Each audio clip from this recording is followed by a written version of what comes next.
Today I am going to talk about one problem related with hypothesis testing. Here the question is given as follows.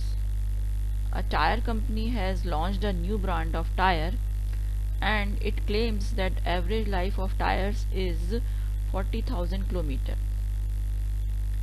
Here a retailer wants to test this claim and that retailer takes a random sample of 8 tires. The results of the sample are as shown below. Now, the problem here is that the claim made by the tire company that the average life of its tire is 40,000. Is it correct or not? We have taken a sample and we can find out what is the mean life of the tires of the sample, and whether this sample based on this sample we can verify that the entire tires manufactured by the company have an average life of 40,000 kilometers. So in this example, the sample size that the retailer has taken is of 8 units. So the 8 is less than 30, therefore this is a small sample, and we have to apply the formula for small samples. Now in this case we also don't know the population standard deviation. Another important thing in this question is that we don't know the population standard deviation. As it is a case of small sample, we will apply t-test. Small sample के लिए जो test applicable है उसका नाम है t test, student's t test नाम है उसका. नेक्स्ट जो स्टेप है वो हमारा है कि हमें सैंपल का मीन और स्टैंडर्ड डेविएशन निकालना है. सैंपल हमने लास्ट स्लाइड में देखा था, अब उसका स्टैंडर्ड डेविएशन और उसका मीन निकालेंगे. मीन निकालने के लिए सबसे पहले हमें जो सारे सैंपल टायर्स की एवरेज लाइफ दी हुई थी वो हमने लिखा, उनको सबको टोटल करा और डिवाइड बाय, क्योंकि नंबर ऑफ आइटम्स 8 थे तो डिवाइड बाय 8 कर दिया. तो सैंपल का मीन कितना आ गया 39,750. Now we have to find out the standard deviation of the sample.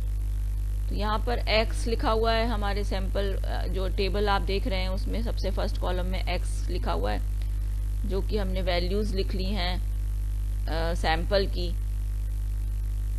Second column में हमने dx निकाला. dx कैसे निकाला, x को में से मीन माइनस कर दिया, x माइनस मीन. मीन हमारा 39,750 निकल के आया था, वो हमने माइनस कर दिया.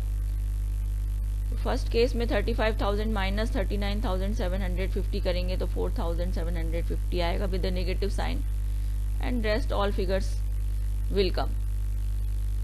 नेक्स्ट कॉलम में मैंने dx को 250 से डिवाइड कर दिया to get a smaller values. So we get the smaller values over here. Then we have in the fourth column we have got the value of dx square. At the end of the dx square we have totalled. We have got the total of dx square. The standard deviation we have found by dividing 798 divided by 8, which is number of items, and then taking the square root of this figure and multiplying it by the 250 which with which we have divided. So we get the standard deviation as 2449.50. तो sample का standard deviation आ गया 2449.5 और sample का mean आ गया 39,750. Now we see the procedure of hypothesis testing. The first step in hypothesis testing is to set the hypothesis. There are two hypotheses, null hypothesis and alternate hypothesis. Here the tire manufacturer is claiming that the that the average life of its tire is 40,000 kilometer. So what we say, the null hypothesis is mu is equal to 40,000. Mu represents the universe, mean of the universe. Here in this case, all the tires manufactured by the tire, their average life is equal to 40,000. This is the null hypothesis. And the alternate hypothesis when we have taken is mu not equal to 40,000. मतलब हमारा जो mu है, जो population का mean है, वो 40,000 के बराबर नहीं है. अब हमारा इस केस में हमारा टू टेल्ड टेस्ट लगेगा. टू टेल्ड टेस्ट जब लगता है जब हमारी alternate hypothesis not equal to की होती है. नल हाइपोथेसिस तो हमेशा इज इक्वल टू की होती है. ऑल्टरनेट हाइपोथेसिस में अगर नॉट इक्वल टू का साइन लगा है तो हमारा टू टेल्ड टेस्ट लगता है. तो इस केस में हमें टू टेल्ड टेस्ट लगेगा. टू टेल्ड टेस्ट का मतलब क्या है कि दोनों साइड के डेटा को हम कंसीडर कर रहे हैं.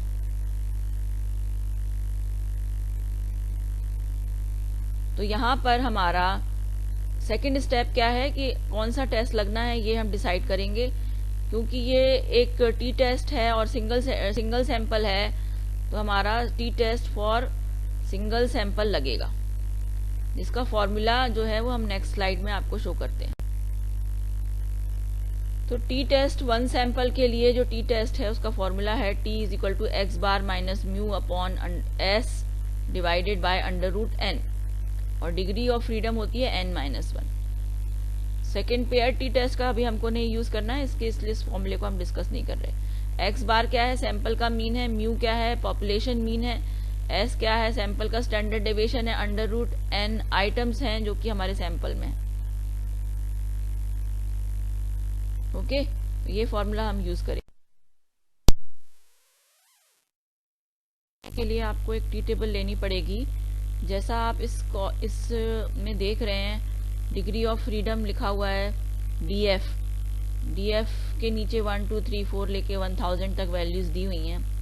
तो डीएफ वाले में हम 7 के सामने देखने जाएंगे, और टू टेल्स में 0.05 जहां लिखा हुआ है उसके नीचे हम जाके वैल्यू देखेंगे. 2.365 वैल्यू दिख रही है. आपको समझ में आ जाए उसके लिए मैंने एक येलो कलर का स्टार बना दिया उसके सामने, तो आप उसको देख सकते हैं. तो ये हमारा टू टेल की 7 डिग्री ऑफ फ्रीडम के लिए 5% लेवल ऑफ सिग्निफिकेंस पर वैल्यू है. इसको हम यूज करेंगे. Now moving ahead with procedure of hypothesis testing. The next step is to fix a level of significance. As nothing is mentioned in the question regarding level of significance, we will take 5%. When nothing is mentioned about the level of significance in the question, we will take it as 5%. Now, what is the meaning of level of significance?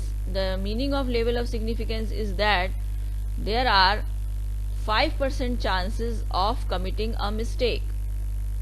Like if we accept a hypothesis and in reality it is not correct, it is not true, then the chances of committing such a mistake are 5%. Means हम कुछ mistake करेंगे, उसकी probability यहाँ पर क्या है, 5%. कोई चीज हमने सही मान ली जबकि वो गलत थी, उसके चांसेस यहाँ पर क्या है, 5%. तो लेवल ऑफ सिग्निफिकेंस का मतलब है कि हम कितने परसेंट चांसेस, गलती के चांसेस को एक्सेप्ट कर रहे हैं. तो यहाँ पर हमारा 5% चांसेस है कि हम मिस्टेक कमिट कर सकते हैं. नेक्स्ट है get the T value for the level of significance and degrees of freedom. In this case, degree of freedom is n minus 1, that is 8 minus 1 is equal to 7. तो इस example में degree of freedom 7 है और level of significant 5% है। तो हम tea table के through हम इसकी वैल्यू देखेंगे तो हमारी वैल्यू आ रही है 2.365 from the t table.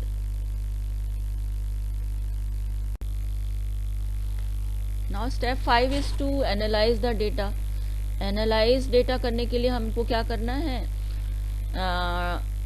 T की वैल्यू निकालनी है अपने डेटा के हिसाब से। टी की वैल्यू फॉर्मूला हमने लिखा था x bar minus mu upon s divided by under root N.